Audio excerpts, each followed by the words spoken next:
વડોદરાની MS university ભોજનને લઈને ફરી એકવાર વિવાદમાં આવી છે.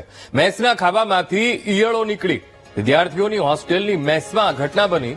વિદ્યાર્થીઓએ હોબાળો કર્યો અને હોબાળો ઉગ્ર બનતા યુનિવર્સિટીની સર્ચ કમિટી ઘટના સ્થળે આવી હતી.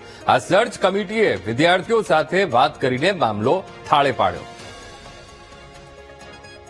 તો આજ મુદ્દે સંવાદદાતા માનુ ચાવડા ફોનલાઈન પર. માનુ, વડોદરાની MS યુનિવર્સિટી ફરી એકવાર ભોજનને લઈને વિવાદમાં, શું મામલો અને શું કાર્યવાહી? માનુ, MS યુનિવર્સિટી ફરી એકવાર વિવાદમાં આવી છે. જે રીતે ગર્લ્સ હોસ્ટેલ બાદ હવે બોય હોસ્ટેલમાં જે મેસ છે એમાં વિવાદ આવ્યો છે. એક વિદ્યાર્થીના જે જમવાનું હતું એ ભોજનમાં ઈયળ નીકળતા સમગ્ર મામલે હંગામો થયો હતો. મેસ સંચાલકે કોઈ જવાબ ન આપતા વિદ્યાર્થીઓ રોષે ભરાયા હતા અને ઉચ્ચ અધિકારીઓને રજૂઆત કરી હતી. હંગામો થતાં સર્ચ કમિટી ના જે સભ્યો છે એ પણ SP હોલ ખાતે દોડી આવ્યા હતા અને વિદ્યાર્થીઓને સમજાવ્યા હતા. સમગ્ર મામલે અગાઉ પણ ગર્લ્સ હોસ્ટેલમાં ફ્રૂડ પોઈઝનિંગની ઘટના બની હતી. ત્યારબાદ આરોગ્ય વિભાગે તપાસ કરી હતી. હવે આજે બોયઝ હોસ્ટેલ છે એની મેસમાં ઈયળ નીકળતા વિદ્યાર્થીઓમાં રોષ જોવા મળ્યો હતો. જોકે ઉચ્ચ અધિકારીઓ આવી અને સમગ્ર મામલો અત્યારે થાળે પાડ્યો છે. જી અંકુર. જી બિલકુલ માનુ, સમગ્ર માહિતી સાથે જોડાવા બદલ આપનો આભાર.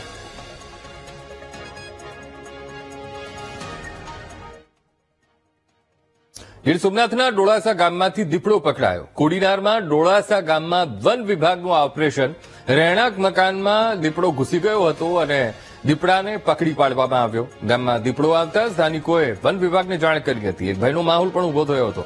વન વિભાગના કર્મચારીઓએ દીપડાને પકડીને પાંજરે પૂર્યો તો ટ્રેન્ક્વિલાઇઝર ગનથી બેશુદ્ધ કરીને દીપડાને પકડવામાં આવ્યો હતો. તો સફળતાપૂર્વક વન વિભાગ દ્વારા ઓપરેશન પાર પાડવામાં આવ્યું. જ્યારે ડોળાસા રહેણાંક મકાનમાં દીપડો ઘૂસ્યો હતો તો ત્યાંના સ્થાનિકોમાં પણ ભયનો માહોલ ઉભો થયો હતો. આજ મુદ્દે સંવાદદાતા રોહિત ફોનલાઈન પર. રોહિત, ગીર સોમનાથના ડોળાસા ગામમાંથી દીપડો પકડાયો, શું મામલો? એ ચોક્કસથી ખાસ તો આજે બપોરના સમયે અચાનક જે દીપડો હતો તે ડોળાસા ગામના જે કુંભારવાડા વિસ્તાર કહેવાય છે ત્યાં ખાસ કરીને દીપડો રહેણાંક મકાનમાં ઘૂસ્યો હતો ને ત્યારબાદ અફરાતફરી ગામની અંદર મચી હતી ને ખાસ તો વન વિભાગને જાણ કરીને વન વિભાગ ઘટના સ્થળે પહોંચ્યું. 1 થી 1.5 કલાકની ખાસ તો વન વિભાગ દ્વારા જહેમત કરવામાં આવી, પરંતુ દીપડો પાંજરે નહોતો આવ્યો. ત્યારબાદ ખાસ કરીને રેસ્ક્યુ ટીમને બોલાવવામાં આવી ને રેસ્ક્યુ ટીમ દ્વારા જે દીપડો છે તેને ગન દ્વારા ખાસ કરીને જે ટેક્યુલર જે ગન હોય છે તેના દ્વારા શૂટ કરી અને ખાસ કરીને પાંજરે પીડ્યો છે. જી બિલકુલ રોહિત, સમગ્ર માહિતી સાથે જોડાવા બદલ આપનો આભાર.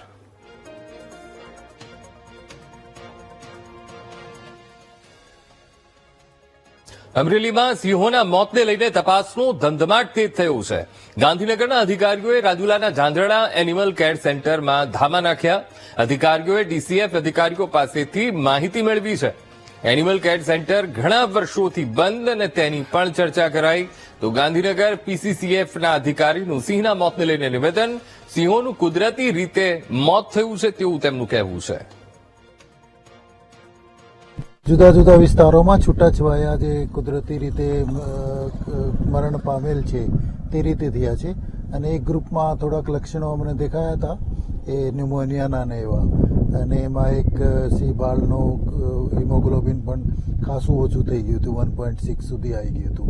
તો એને પણ અમે ટ્રાન્સફ્યુઝન કરીને તાત્કાલિક એ ગ્રુપને આખા ગ્રુપને જે છે આ રીતે સારવાર આપી. અમરેલીના જાફરાબાદ રેન્જમાં સિંહબાળના મોતની ઘટનાને લઈને ધારીના ધારાસભ્ય જેવી કાકડિયાએ વન વિભાગની કામગીરી પર સવાલો ઉઠાવ્યા છે. તેમણે જણાવ્યું કે વર્તમાન સમયે વન વિભાગની કામગીરી સંતોષકારક નથી અને સતત વધતા સિંહોના મૃત્યુનો પ્રશ્ન ગંભીર છે. રાજ્ય સરકાર દ્વારા તમામ પ્રકારની સુવિધાઓ જ્યારે વન વિભાગને આપવામાં આવે છે ત્યારે એવા કોઈ કારણોસર આવા બનાવો બને એ વ્યાજબી નથી. ફરી વખત હું વન વિભાગને ધ્યાન દોરવા માંગુ છું કે આવી કોઈ પણ પ્રકારનું વાયરસ આવે ત્યારે એશિયાટિક સિંહનું રક્ષણ કરવું એ આપણી ફરજ છે અને એના સંવર્ધન માટેના જે ઉપાયો કરવા પડે એ પણ કરવું જરૂરી છે. આણંદમાં યમરાજ બનીને ફરતા ડમ્પરે ફરી અકસ્માત કર્યો. પૂરપાટ ઝડપે જતા ડમ્પર ચાલકે વિદ્યાર્થીને ટક્કર મારી. ઘટનામાં વિદ્યાર્થી ગંભીર રીતે ઇજાગ્રસ્ત થયો. આણંદના ટાઉન હોલ પાસેની આ ઘટના અકસ્માતની. આણંદ પોલીસે ડમ્પર ચાલકની અટકાયત કરી આગળની કાર્યવાહી હાથ ધરી છે.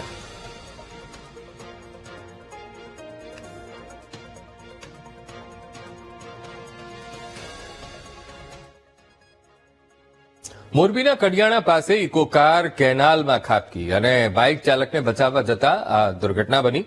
સ્થાનિકોએ કાર ચાલકનો જીવ બચાવ્યો. ક્રેનની મદદથી કારને બહાર કાઢવામાં આવી હતી.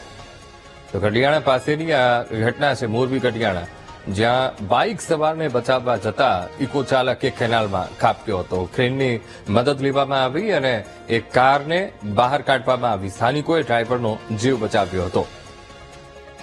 તો મોરબી કડિયાણા ગામની આ ઘટના, ઇકો કાર કેનાલમાં ખાબકી, બાઇક ચાલકને બચાવવા જતા કાબુ ગુમાવ્યો હતો અને આ દુર્ઘટના બની. સ્થાનિકોએ કાર ચાલકનો જીવ બચાવ્યો હતો અને જે કાર છે એ કાર કેનાલમાં ખાબકી હતી. તો અંદરથી તો એ ડ્રાઈવરને તો બહાર કાઢી લેવામાં આવ્યો, પણ ક્રેનની મદદથી કારને બહાર કાઢવામાં આવી હતી અને આસપાસના લોકો પણ ત્યાં એકઠા થઈ ગયા હતા.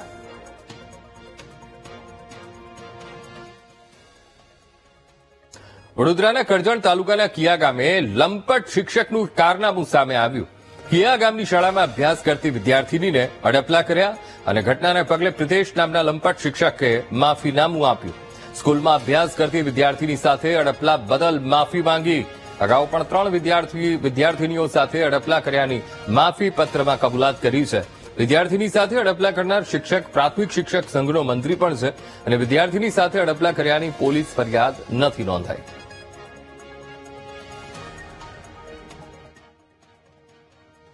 રાજકોટ જિલ્લાના જસદણના ઘેલા સોમનાથ મંદિર ખાતે શ્રાવણ મહિનામાં બ્રાહ્મણ પરિવાર અન્ન જળનો ત્યાગ કરી ધરણા પર બેઠો છે.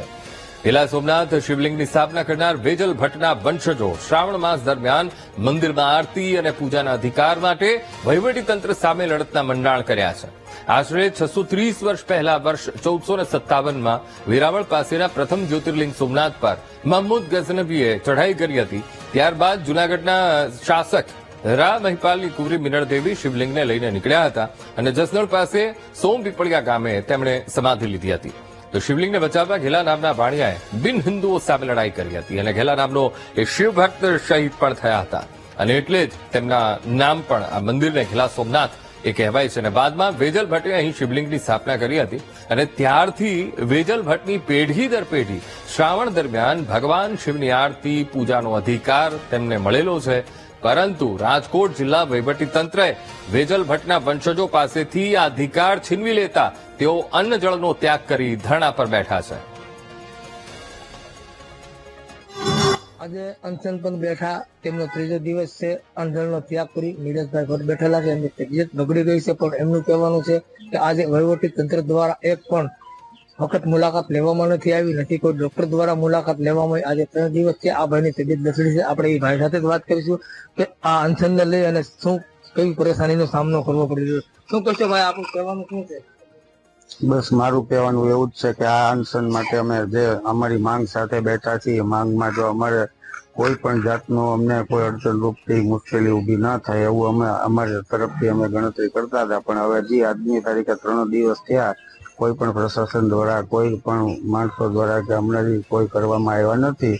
તો છતાંય જ્યાં સુધી માંગ પૂરી નહીં થાય ત્યાં સુધી અમારું અનશનનું આંદોલન ચાલુ જ રહેશે. ત્યાં સુધી એમની માંગ સ્વીકારવામાં ન આવે ત્યાં સુધી ઘેલા સોમનાથ દાદાના સાનિધ્યમાંથી ઉભા નથી થવાના. અને વેજલ ભટ્ટે પ્રાણની આહુતિ આપી હતી, અમારા આખા પરિવારને પ્રાણની આહુતિ આપવી પડે તો અમે આપવા તૈયાર છીએ, પણ અમે અમારો ન્યાય લઈ અને જંપીશું. વીટીવી ન્યૂઝ, કાળુ રાઠોડ, જસદણ. દાહોદ જિલ્લાના લીમખેડા તાલુકાના હાથીધરા ગામમાં એક અજીબોગરીબ ઘટના સામે આવી. અહીં અંધેર નગરી અને ચોપટ રાજા જેવો ઘાટ જોવા મળી રહ્યો છે. ગામમાં તંત્રએ નવા રસ્તા બનાવવાની કામગીરી હાથ ધરી હતી, પરંતુ વીજપોલ હટાવ્યા વગર જ રોડ બનાવી દેવામાં આવ્યો. માર્કેટ યાર્ડથી ચોપાટ પાલી અને મોટા માળ તરફ જતો આ મુખ્ય રસ્તો છે અને જેની વચ્ચે વીજપોલ યથાવત રાખીને રોડ બનાવીને તંત્રએ પોતાની બુદ્ધિનું પ્રદર્શન કર્યું છે. તો રોડ વચ્ચે વીજપોલ આવતા હોય વાહન ચાલકો માટે ગંભીર જોખમ ઊભું થયું છે. ખાસ કરીને પૂરપાટ ઝડપે જતા વાહન ચાલકો માટે રસ્તા વચ્ચે ઉભેલો આ વીજપોલ અકસ્માતને આમંત્રણ આપી રહ્યો છે.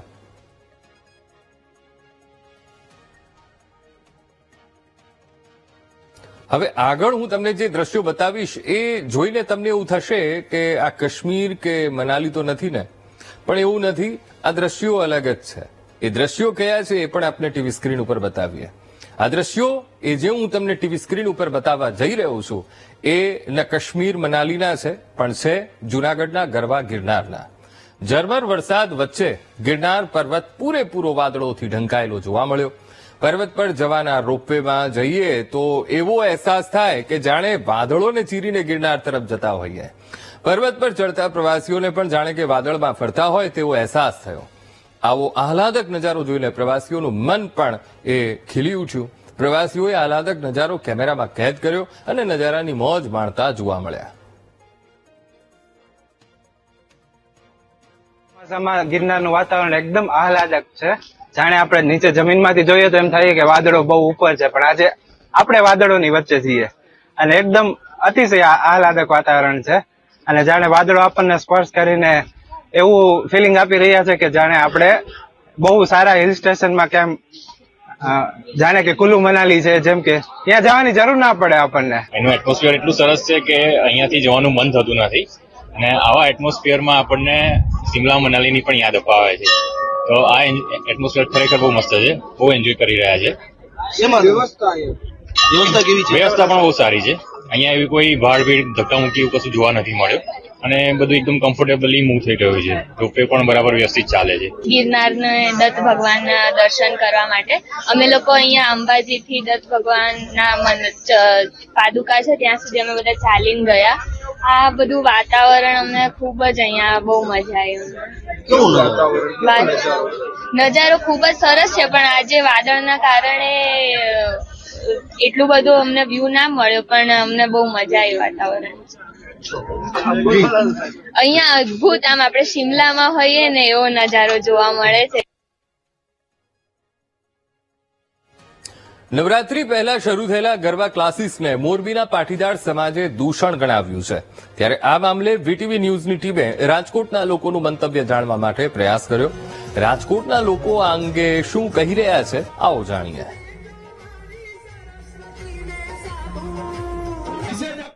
માતાજીની આરાધના કરે, ગરબા લે. આ ડિસ્કો દાંડિયા ને નાચ એ વેસ્ટર્ન કલ્ચર જ છે, આ પશ્ચિમી સંસ્કૃતિ છે. એટલે સર્વપ્રથમ તો આ દાંડિયા, ડિસ્કો દાંડિયા જ બંધ થવા જોઈએ તેવી આપના માધ્યમથી સમગ્ર રાજકોટ વતી, સમગ્ર ગુજરાત વતી હું સરકારમાં પણ અપીલ કરું છું. તેમજ આ જે ડિસ્કો દાંડિયાના નામે જે દાંડિયા ક્લાસીસ થઈ રહ્યા છે ત્યાં ભયંકર દૂષણ થઈ રહ્યા છે, ન્યુસન્સ પોઈન્ટ તૈયાર થઈ રહ્યા છે. ભોળી ભાળી દીકરીઓને ફોસલાવીને એની સાથે પ્રેમ ઝાડ રચીને એની જિંદગી બરબાદ કરવાના જે હીન કૃત્યો થઈ રહ્યા છે એને સખત શબ્દોમાં વિરોધ કરીએ છીએ અને સખત શબ્દોમાં વખોડી કાઢીએ છીએ. સૌ પ્રથમ જે ગઈકાલે જે જન આક્રોશ રેલીમાં જે નિર્ણય લેવો છે તે સાચો નિર્ણય છે. ક્યાંક જોવા જઈએ તો જે નવરાત્રી છે આપણે ગુજરાત ને ભારત માટે સૌથી મોટો તહેવાર કહેવાય. હિન્દુ ધર્મનો સૌથી મોટો તહેવાર કે માતાજીની શક્તિ ભક્તિની આરાધનાનો તહેવાર છે. જે નાની નાની ડીંગલી હોય, છોકરી હોય, બધા ગરબા રમીને પોતે માતાજીની ભક્તિમાં લીન હોય. જે મોરબીમાં જન આક્રોશ રેલી જે નીકળી દાંડિયા ક્લાસીસના વિરોધમાં, તો મારી દ્રષ્ટિએ પણ દાંડિયા ક્લાસીસ છે એ બંધ થવા જોઈએ. જે આ દાંડિયા ક્લાસો છે એ દાંડિયા શીખવાડવાના નામે જે આપણી બહેનો દીકરીઓ ત્યાં જતી હોય તો તેમને ક્યાંક ને ક્યાંક એવા ક્લાસીસમાં આવીને આવારા તત્વો દ્વારા તેમને હેરાન કરવામાં આવે છે, અથવા તો પ્રેમઝાડ જેવા દૂષણમાં પોરવી લેવામાં આવે છે અને આપણી બેન દીકરીઓના ક્યાંક ને ક્યાંક જીવન ઉપર ખતરો હોય તેવું આપણે માની શકીએ છીએ. સાયબર ફ્રોડના ગુનાઓ વધી રહ્યા છે ત્યારે સાયબર પોલીસ પણ વધુ સ્માર્ટ બની રહી છે. બોટાદ જિલ્લામાં જુલાઈ માસના સાયબર ફ્રોડના વિવિધ કેસ ઉકેલી પોલીસે ઓનલાઈન ફ્રોડનો ભોગ બનનાર તમામ 63 વ્યક્તિઓને 17 લાખ પરત અપાવ્યા હતા. બરવાળા, ગઢડા, ઢસા, પાળિયાદ તેમજ બોટાદ શહેર અને તાલુકાના ગ્રામ્ય વિસ્તારોના 62 જેટલા લોકો લલચામણી જાહેરાતો તેમજ ATM fraud, lottery fraud, job fraud, shopping fraud, આર્મીના નામે ફ્રોડનો શિકાર બન્યા હતા અને આ તમામ લોકોએ કુલ 48 લાખ રૂપિયા ગુમાવ્યા હતા. બોટાદમાં એક અમદાવાદની પાર્ક રોયલ હોલિડે નામની કંપની આવેલી અને મારી સાથે રૂપિયા 50,000નું ફ્રોડ કરેલું, જે ક્રેડિટ કાર્ડ દ્વારા થયેલું. અને ત્યારબાદ મને જાણ પડતા મેં એની ફરિયાદ ઓનલાઈન 1930 ઉપર સાયબર ક્રાઇમમાં ફરિયાદ કરેલી અને એ ફરિયાદ બોટાદ પોલીસ સ્ટેશનમાં પછી ટ્રાન્સફર થયેલી. ત્યારબાદ બોટાદ પોલીસ સ્ટેશન દ્વારા મને સંતોષકારક રીતે 50,000 રૂપિયાનું રિફંડ મળેલ છે. મેં ઓલા વેપારીને પેમેન્ટ નાખેલું હતું અને પછી વેપારી મારો ફોન કઈ ઉપાડ્યો નહીં. પછી વિજયભાઈ મેતલિયા, વિજયભાઈ સોલંકીને મેં વાત કરી એટલે મને કે કશો વાંધો નહીં, યોગીભાઈ આવી જશે. અને મારા એમને ખૂબ જ મારી મહેનત કરી એમ, બરોબર છે. અને મને સાહેબ પેમેન્ટ અપાવ્યું, બહુ મારા માટે બહુ મોટી વસ્તુ. નાણાકીય ફ્રોડ થતા હોય છે લોકો જોડે, સાયબર ફ્રોડ, જેમાં એ લોકોની રકમ સાયબર ફ્રોડમાં જતી હોય છે, તે પરત અપાવવાનું કામ અત્રેના Botad cyber crime police station દ્વારા થતું હોય છે. જેમાં માહે 7 મતલબ જુલાઈ 2025ની અંદર કુલ 17,15,146 રૂપિયા જેટલી રકમ Botad cyber crime police station તરફથી વિવિધ અરજદારો કે જેમની રકમ ફ્રોડમાં ગયેલી છે તેઓને પરત કરાવવામાં અમને સફળતા મળેલ છે. Welcome back. સુરેન્દ્રનગરની ભોગાવો નદીના શુદ્ધિકરણ માટે કરોડો રૂપિયાની ગ્રાન્ટ ફાળવવામાં આવે છે. આમ છતાં આ નદીનું પાણી પ્રદૂષિત થયું છે. વઢવાણ અને સુરેન્દ્રનગર જીઆઈડીસીનું કેમિકલ યુક્ત પાણી આ નદીમાં ઠાલવવામાં આવે છે, જેના કારણે નદીનું પાણી શુદ્ધ થતું નથી. જેથી રોષે ભરાયેલા સ્થાનિકોએ આક્ષેપ કરતા કહ્યું કે કરોડોની ગ્રાન્ટ વાપરનારી મહાપાલિકા ખુદ આ નદીમાં કચરો ઠાલવે છે. સાથે પશુઓના કંકાલ પણ ભોગાવો નદીમાં નાખવામાં આવી રહ્યા છે, જેના કારણે નદીની આસપાસના વિસ્તારમાં રોગચાળો ફાટી નીકળ્યો છે. મહાપાલિકા દર વર્ષે નદી ચોખ્ખી કરવા માટે મસમોટો ખર્ચ કરે છે, પરંતુ આ ખર્ચ માત્ર કાગળ પર થતો હોય તેવું લાગી રહ્યું છે. સુરેન્દ્રનગર શહેરમાં જે આપણે મેઇન ભોગાવો કહેવાય છે, એની અંદર એટલું બધું ગંદકીનું પાણી આવે છે કે અહીંયા જો તમારે નીકળવું હોય તો મોઢે ડૂચો દેવો પડે. આ વર્ષો જૂની નદી, રાણક દેવી વખતની આ નદી છે, ઘણા વર્ષો થઈ ગયા છે. આને કારખાનાના પણ ખરાબ પાણી, જે કારખાનાના જે ખરાબ પાણી હોય તેનો પણ એ ભોગાવા નદીમાં નિકાલ કરવામાં આવે છે, બરોબર. અને કચરો ત્યાં મહાનગરપાલિકા દ્વારા ઠલવવામાં આવે છે, બરોબર. હજી લગીનમાં કોઈ પણ જે સાફ સફાઈની જે કાર્યવાહી વચમાં કહેતા હતા એ પણ કરવામાં નથી આવી. શહેરનું પાણી, ગટરનું પાણી બધું એમાં ઇન્વોલ્વ થાય, બરોબર. કોઈ પણ જાતની વ્યવસ્થા છે નહીં, આમને આમ હાલે છે. બાકી ઓન પેપર બોલે છે, બાકી કોઈ જગ્યાએ કામ થતા નથી. મહાનગરપાલિકા ક્યાંય દેખાતી. આ હાલત દરેક ગામના શહેરી વિકાસની છે, ભોગાવાની છે. કોઈ જગ્યાએ કામની પ્રવૃત્તિ ચાલુ નથી. ગુજરાતનો પ્રથમ રિવરફ્રન્ટ પ્રોજેક્ટ અમદાવાદમાં સાબરમતી નદીના કિનારે તૈયાર કરવામાં આવ્યો, જે અમદાવાદના લોકોને ગર્વ અનુભવે છે. તો બીજી તરફ ગુજરાતની સૌથી પ્રદૂષિત નદીમાં અમદાવાદની જ આ સાબરમતી નદી પ્રથમ સ્થાને ધરાવે છે. અમદાવાદ મહાનગરપાલિકા કરોડો રૂપિયાનો ખર્ચ કરીને નદીને સ્વચ્છ કરે છે, પણ થોડા જ સમયમાં આ નદી ફરી હતી એની એ જ સ્થિતિમાં આવી જાય છે. આપણે જ્યાં સુધી નહીં સુધરીએ ને ત્યાં સુધી કંઈ નહીં સુધરે. સાબરમતી નદી રિવરફ્રન્ટ બન્યું ને પછી ખૂબ જ સરસ લાગે છે, બહુ જ સરસ લાગે. હું તો કદાચ વોક કરવા પણ ત્યાં જતો હોઉં છું. એમ દેખાય કે કેટલું નયનરમ્ય આપણને લાગે. જો ત્યાં રેગ્યુલર વોક કરતા હોય તેને ખબર પડે. પણ ઘણા લોકો એવા હોય છે, સારા ઘરના અને એજ્યુકેટેડ માણસો પણ જાણી લઈએ કે નાસ્તો કર્યો, કંઈક ત્યાં કંઈક ખાધું અને થ્રો કરી દીધું. ત્યાં પ્રદૂષિત પાણી નદીમાં છોડવામાં આવે છે, એની સામે પગલાઓ લેવાય છે, પણ પગલાઓ થોડાક સમયમાં બિનઅસરકારક થઈ જાય છે, અથવા એ પગલાઓનો ભંગ કરીને ફરીથી એ કારખાનાઓ પ્રદૂષિત પાણી નદીમાં છોડે છે. એ જ રીતે સામાન્ય નાગરિકમાં પણ પ્લાસ્ટિકનો જે ઉપયોગ કરીએ છીએ, સરકારે બધા નિયમો બનાવ્યા છે. આપણે સ્વેચ્છાએ જો નિયમોનું પાલન કરીશું તો જ નદીને પ્રદૂષિત બનાવતા અટકાવી શકીશું. पानी और गंदे नालों का पानी जो उसके अंदर गिर रहा है, उसके लिए भी मैं सरकार से अनुरोध करूंगा कि उसके ऊपर तुरंत एक्शन ले, ताकि उसका पानी जो है बड़ी स्पीड से जो अंदर आ रहा है कचरे का, वो सब रोका जा सके, या उसको ट्रीटमेंट करके फिर उस पानी को अंदर आए, ताकि वो पानी पूरी तरह शुद्ध होकर अंदर आए. तो कोई दिक्कत नहीं. उसके अंदर अपनी फैक्ट्रियों में प्लांट लगाए ऐसा कि वो पानी ट्रीटमेंट हो गया है उसके अंदर. गंदा इंडस्ट्रीज का पानी आता है, गंदे नालों का आता है, उनको ट्रीटमेंट प्लांट लगाने चाहिए, शुद्ध होके आए. जो नहीं लगाते उनका फैक्ट्रियों पर चलान करें, उनकी फैक्ट्रियों को बंद करें.